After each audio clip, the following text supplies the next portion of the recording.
This is my first time at TED. Normally, as an advertising man, I actually speak at TED Evil, which is TED's secret sister organization that pays all the bills. It's held every 2 years in Burma. And I particularly remember a really good speech by Kim Jong-il on how to get teens smoking again. But actually, it's suddenly come to me after years working in the business that what we create in advertising, which is intangible value, you might call it perceived value, you might call it badge value, subjective value. Intangible value of some kind gets rather a bad rap.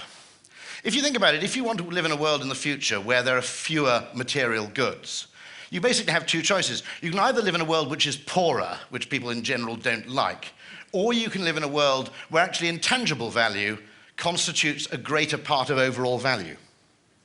That actually intangible value in many ways is a very, very fine substitute for using up labor or limited resources in the creation of things.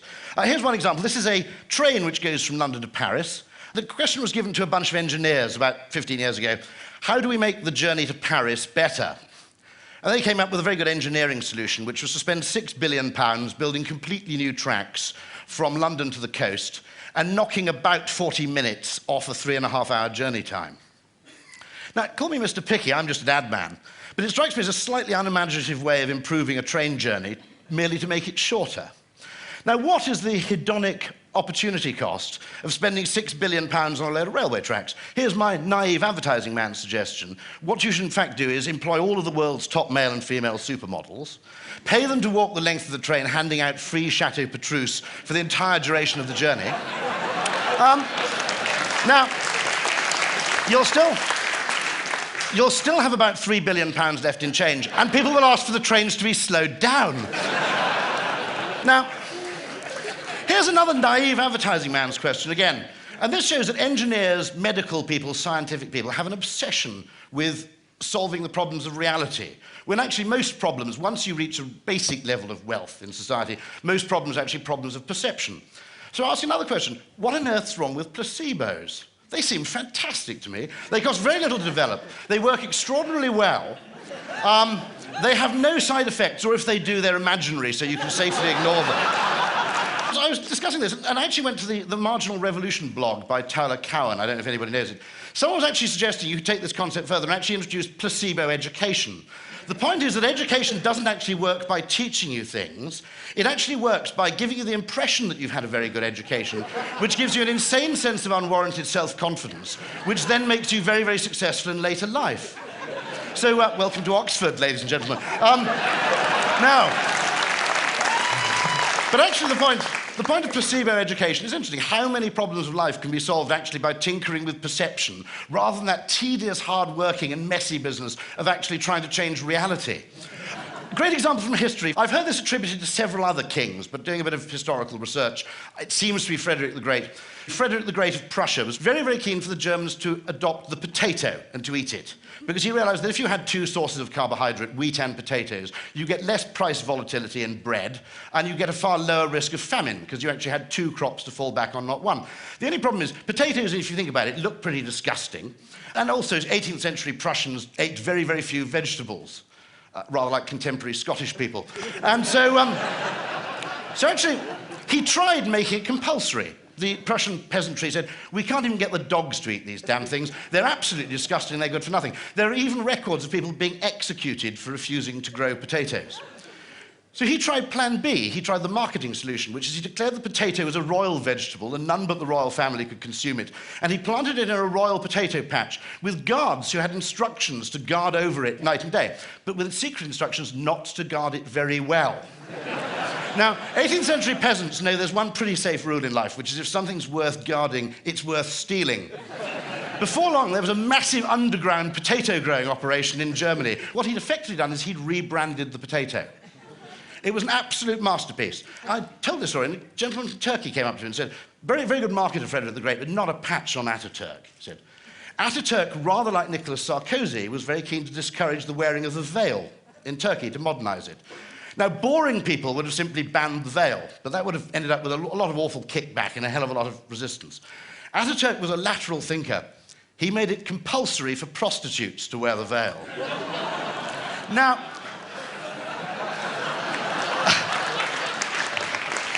I can't verify that fully, but it doesn't matter. There's your environmental problem solved, by the way, guys.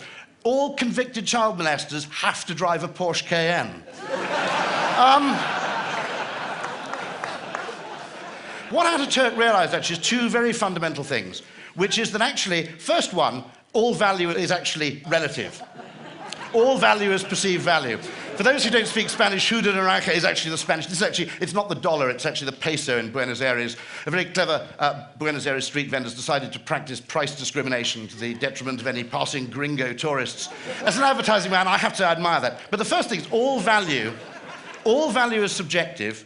Second point is that persuasion is often better than compulsion. These funny signs that flash your speed at you, some of the new ones on the bottom right now actually show a smiley face or a frowny face to act as a little emotional trigger. What's fascinating about these signs is they cost about 10% of the running cost of a conventional speed camera, but they prevent twice as many accidents. So the bizarre thing, which is baffling to conventional, classically trained economists, is that a weird little smiley face has a better effect on changing your behavior than the threat of £60 of fine and 3 penalty points. Tiny little behavioral economics detail.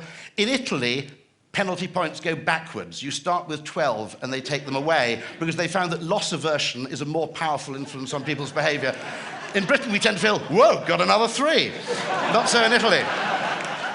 Another fantastic case of creating intangible value to replace actual or material value, which remember is what, after all, the environmental movement needs to be about. This again is from Prussia, from I think about 1812, 1813. The wealthy Prussians, to help in the war against the French, were encouraged to give in all their jewelry, and it was replaced with replica jewelry made of cast iron. Here's one, Goldgabe für Eisen, 1813. The interesting thing is, for 50 years hence, the highest status jewelry you could wear in Prussia wasn't made of gold or diamonds, it was made of cast iron. Because actually, never mind the actual intrinsic value of having gold jewelry, this actually had symbolic value, badge value. It said that your family had made a great sacrifice in the past. So the modern equivalent would, of course, be this. But actually, there is a thing, just as there are Veblen goods, where the value of the good depends on them being expensive and rare, there are opposite kind of things, where actually the value in them depends on them being ubiquitous, classless, and minimalistic. If you think about it, Shakerism was a proto-environmental movement.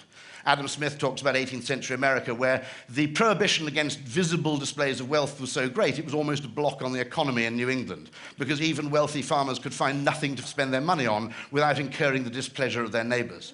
It's perfectly possible to create these social pressures which lead to more egalitarian societies.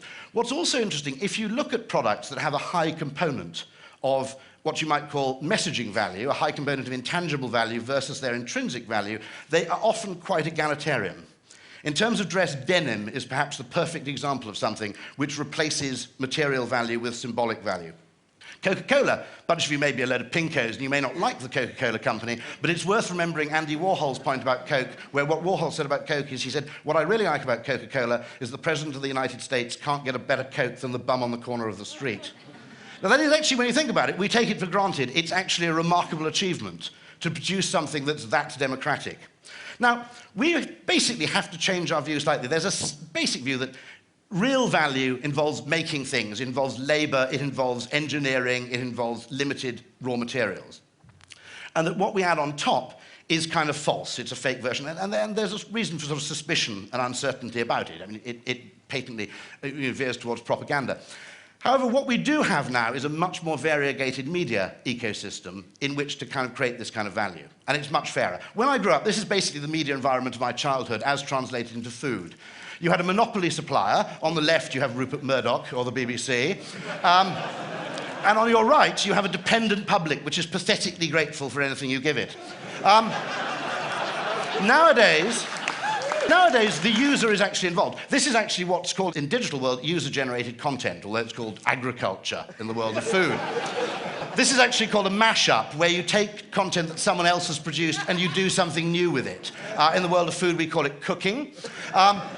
This is Food 2.0, which is food you produce for the purpose of sharing it with other people. This is mobile food. British are very good at that. Fish and chips and newspaper, the Cornish pasty, the pie, the sandwich. We invented the whole lot of them. We're not very good at food in general, but Italians do great food, but it's not very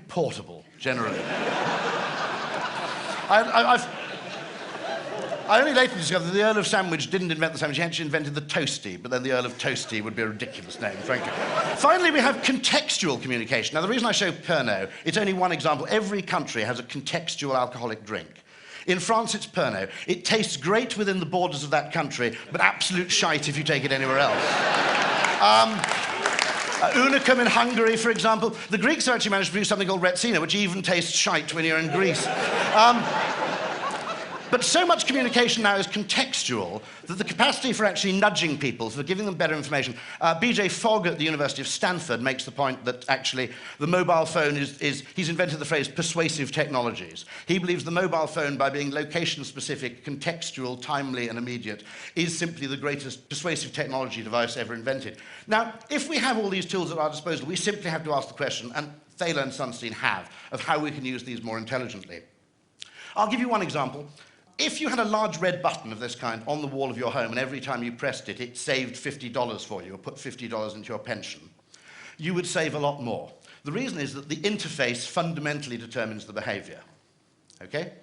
Now, marketing has done a very, very good job of creating opportunities for impulse buying.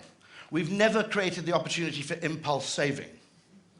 If you did this, more people would save more. It's simply a question of changing the interface by which people make decisions, and the very nature of the decisions changes. Obviously, I don't want people to do this, because as an advertising man, I tend to regard saving as just consumerism needlessly postponed. But if anybody did want to do that, that's the kind of thing we need to be thinking about, actually.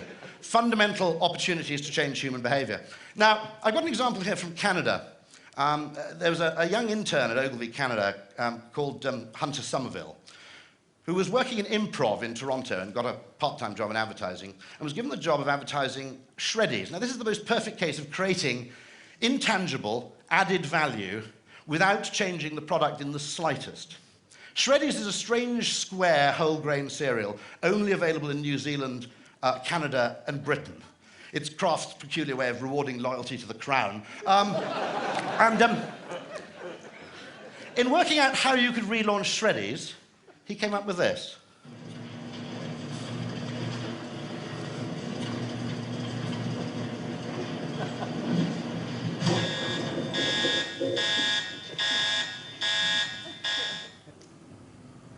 Shreddies is supposed to be square. Have any of these diamond shapes gonna... New Diamond Shreddies cereal.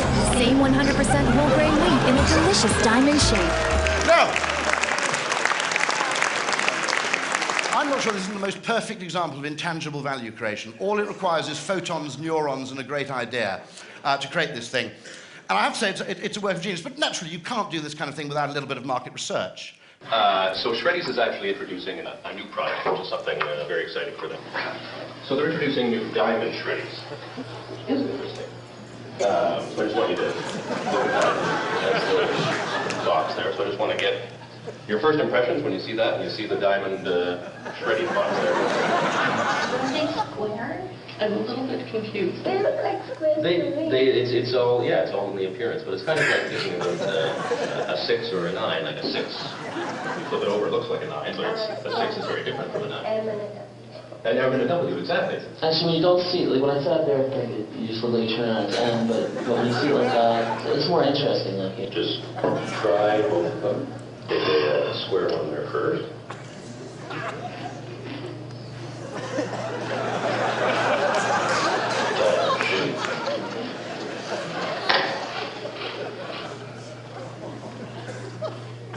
Which one did you prefer, first of all? First one. The first one. Now, naturally, actually, debate raged. There were conservative elements in Canada, unsurprisingly, who actually resented this intrusion. So eventually the manufacturers actually arrived at a compromise, which was the combo pack.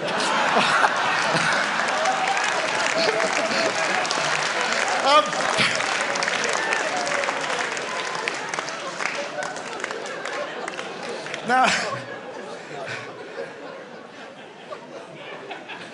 if you think it's funny, bear in mind there's an organization called the American Institute of Wine Economics, which actually does extensive research into perception of things and discovers that except for among perhaps 5 or 10% of the most knowledgeable people, there is no correlation between quality and enjoyment in wine, except when you tell the people how expensive it is, in which case they tend to enjoy the more expensive stuff more.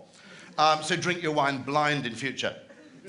But this is both hysterically funny, but I think an important philosophical point, which is going forward, we need more of this kind of value.